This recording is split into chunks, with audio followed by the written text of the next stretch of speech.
নমস্কার বন্ধুরা, সম্পাস লাইফস্টাইলে সবাইকে স্বাগত। আজকে আপনাদের সঙ্গে আমি শেয়ার করব কলা পাতায় ভোলা মাছ রেসিপি। তাহলে দেখে নেওয়া যাক আজকে এই রেসিপিটি এই ভিডিওটিতে। দেখুন বন্ধুরা, ভোলা মাছ পাতায় ভাজার জন্য আমি কী উপকরণ নিয়েছি। এখানে 8 পিস ভোলা মাছ ভালো করে ধুয়ে নিয়েছি, আর নিয়েছি কলা পাতা ভালো করে ধুয়ে রেখেছি। আর যেহেতু এটা চাটুতে করবো সেজন্য একটা চাটু নিয়েছি। আর নিয়েছি পেঁয়াজ কুচি, আর আলু নিয়েছি 4টে ছোটো সাইজের কুচি করে, আর নুন মাখিয়ে রেখেছি, পরে জলটা ঝরিয়ে নেব। আর নিয়েছি টমেটো কুচি, নুন, হলুদ, আর তেল নিয়েছি সাদা তেল। এই রান্নাটা আপনারা যদি করেন তাহলে সর্ষের তেলেই রান্না করার চেষ্টা করবেন। আমার কাছে সর্ষের তেলটা নেই, তাই আমি সাদা তেল দিয়ে করে দেখাবো। আর নিয়েছি মশলায় লঙ্কা, শুকনো লঙ্কা এখানে 9টা নিয়েছি, আর 6-7 কোয়া রসুন নিয়েছি, আর সামান্য পরিমাণে একটু জিরে নিয়েছি। এটাকে বেটে নেব। মশলাটাকে বেটে ফিরে আসছি 10 মিনিট পরে। ফিরে এলাম। দেখুন বন্ধুরা, আমার মশলাটা বাটা হয়ে গেছে। এবার মাছটা মাখিয়ে নেব।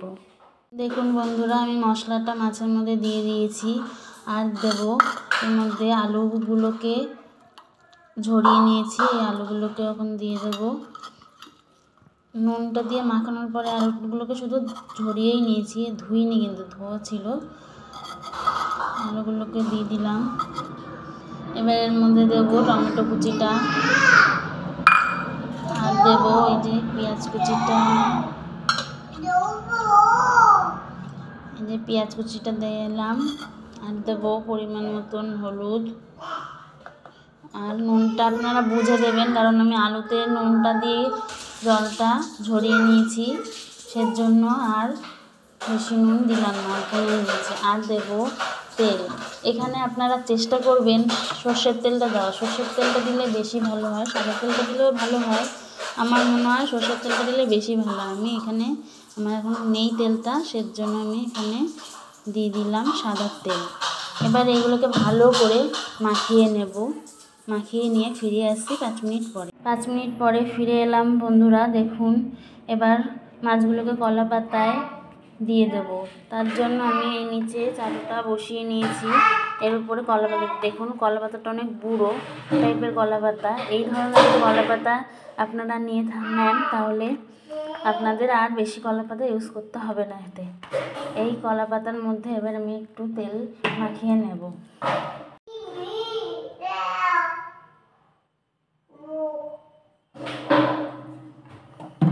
তেলটা মাখিয়ে কলা পাতার মধ্যে ভালো করে মাখিয়ে নেব।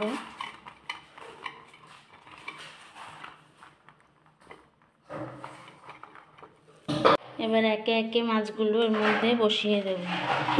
আপনারা চাইলে এই কলা পাতার মাছ ভাজার মধ্যে একটু ধনে পাতাও দিতে পারেন, আমার কাছে নেই বলে আমি দিলাম না। এগুলোকে এবার এক এক করে সাজিয়ে নেব। বন্ধুরা, কলা পাতায় মাছটাকে সাজানো হয়ে গেছে। এবার গ্যাসের ফ্লেমটা অন করে দেব। দেখুন বন্ধুরা, আমি গ্যাসটা অন করে দিয়েছি। এবার এটাকে লো ফ্লেমে করে দেব।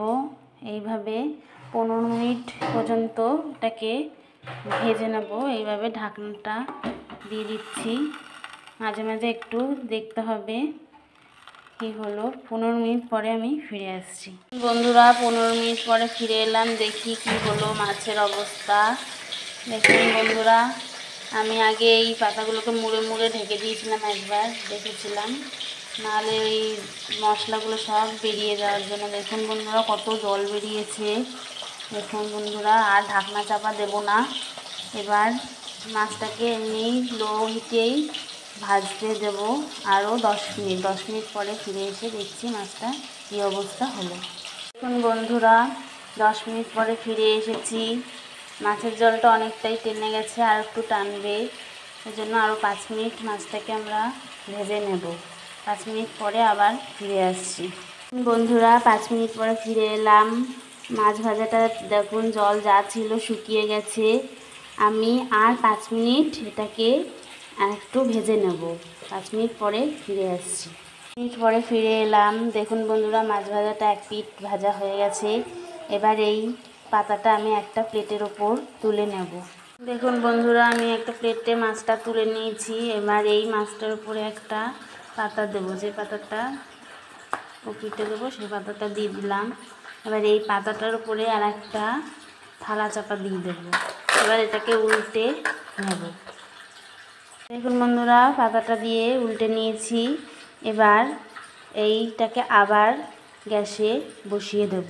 বন্ধুরা, আমি গ্যাসে একটা পাতা দিয়ে নিয়েছি, কারণ ওই পাতাটা একটু মোটা নয়, সেজন্য। এবার এই পাতার উপরে মাছ ভাজাটা বসিয়ে দেবো। বন্ধুরা, মাছ ভাজাটা বসিয়ে দিয়েছি।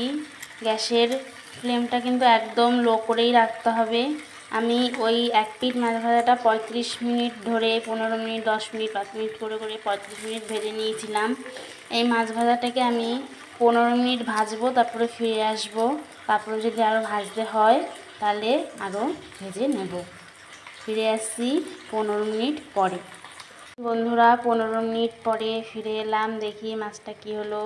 যেমন বন্ধুরা, আমি মাছটাকে উল্টে দেখিনি কীরকম ভাজা ভাজে, আপনাদের সামনেই দেখাচ্ছি। আগে তুলিনি, কারণ মাছটা তাহলে ছিঁড়ে ছিঁড়ে যেত। মাছটা এখন ছিঁড়ে গেছে, তাও দেখো বন্ধুরা, এই দেখো দারুণ দারুণ ভাজা হয়েছে বন্ধুরা। দেখো, দেখেছো কি সুন্দর ভাজা হয়ে গেছে। এবার আমি ওই পিঠটা ঢেকে দিচ্ছি, এটা ঢেকে দিলাম। দেখি চাটুর তলায় যে আমি একটা কলা পাতা দিয়েছিলাম সেটাকে তুলে রাখবো। তুলে নিচ্ছি কলা পাতাটা। বন্ধুরা, এই কলা পাতাটা তুলে ফেলেছি। এবার আমি আরও এটাকে ভেজে নেব 10 মিনিট মতন। 10 মিনিট পরে ফিরে আসছি। বন্ধুরা, মাছ ভাজাটা হয়েই গেছে প্রায়। দেখো, এবার এর মধ্যে একটু তেল দিয়ে দেবো। আমার কাছে সাদা তেল আছে, তাই সাদা তেল দিয়ে, এতে সর্ষের তেল দিলেই বেশি ভালো হয়। যাই হোক, সাদা তেল দিলাম। এবার এটাকে আর 2 মিনিট ভেজে নেব। 2 মিনিট পরে ফিরে আসছি। দেখো বন্ধুরা, আমি 2 মিনিট পরে ফিরে এলাম। মাছ ভাজাটা হয়ে গেছে। এবার গ্যাসের ওভেনটা বন্ধ করে দেব। এবার এটাকে তুলবো না, এটাকে রেখে দেবো এভাবেই 5 মিনিট ঢেকে। তারপরে ফিরে এসছি। ফিরে এসে তোমাদের উল্টে দেখাবো ওই পিঠটা কীরকম ভাজা হয়েছে। 5 মিনিট পরে ফিরে এলাম বন্ধুরা। এবার মাছ ভাজাটাকে একটা প্লেটে তুলে নেব। বন্ধুরা, মাছ ভাজাটা প্লেটে তুলে নিয়েছি। এবার এটাকে আমি উল্টে দেখাচ্ছি ওই পিঠটা কীরকম ভাজা হয়েছে। দেখুন, এই যে প্লেটটা দিয়ে দিলাম। এবার এটাই তুলে নেব। বন্ধুরা, এই পিঠটা উল্টে নিয়েছি। এবার দেখবো এটা কীরকম ভাজা হয়েছে। সহজেই এটা হয়ে গেছে। দেখো বন্ধুরা, দারুণ ভাজা হয়েছে। এরকম উপর থেকে একটু একটু পোড়া লাগলেই তো ভালো লাগবে। উপর থেকে অল্প অল্প পুড়ে গেছে। এভাবেই এটাকে ভেজে নিতে হবে। আমি এই মাছ ভাজার রেসিপিটি 1 ঘন্টা 2 মিনিট পর্যন্ত ভেজে তৈরি করেছি। মেনলি এটা 1 ঘন্টাতেই হয়ে যায়। প্রথমে আমি এটাকে 35 মিনিট ভেজে নিয়েছিলাম, তারপরে 32 মিনিট ভেজে নিয়েছি। অনেককেই দেখি 15-30 মিনিট করে এটাকে ভাজে। যাই হোক, আপনাদের যদি এই রেসিপিটি ভালো লেগে থাকে তাহলে একটা লাইক, কমেন্ট, শেয়ার করবেন এবং সাবস্ক্রাইব করে দেবেন। আজকে এই পর্যন্তই। আবার অন্য একদিন হাজির হয়ে যাব অন্য কোনো একটি রেসিপি নিয়ে। সবাই ভালো থাকবেন, সুস্থ থাকবেন। ধন্যবাদ।